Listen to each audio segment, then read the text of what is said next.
I got a late-night text saying you're lucky this isn't worse. I saw my neighbor commit a crime, but it's turned into this endless nightmare of lies and threats. It started last week when I was out walking the dog at 3 a.m., and that's when I saw him sneaking out with a duffel bag, leaving from his house with something heavy in hand. The streetlights flickered as he moved quickly to his car. Next day, the news broke about a jewelry store robbery nearby. Jewelry, gold, cash, everything was gone. And then there it was, my neighbor on the news, described as a prime suspect by the police. I couldn't ignore what I saw, so I called the cops and told them everything. But things didn't go how I thought they would.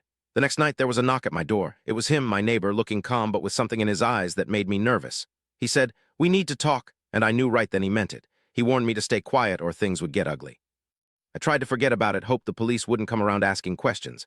But then the messages started, late-night texts saying, "You're lucky this isn't worse," and emails with photos of my family, hinting at something far more sinister. Every time I went outside, he was there watching me from his porch. One night, I got a call from an unknown number. A voice said, "We know you're keeping secrets."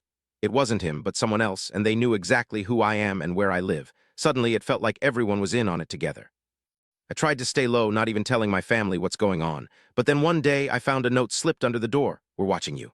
It had an address and a timestamp from when I called the police. They knew everything about me, down to the minute. Now, every time I leave or come back home, it's like walking through a minefield. I can't shake the feeling of being watched.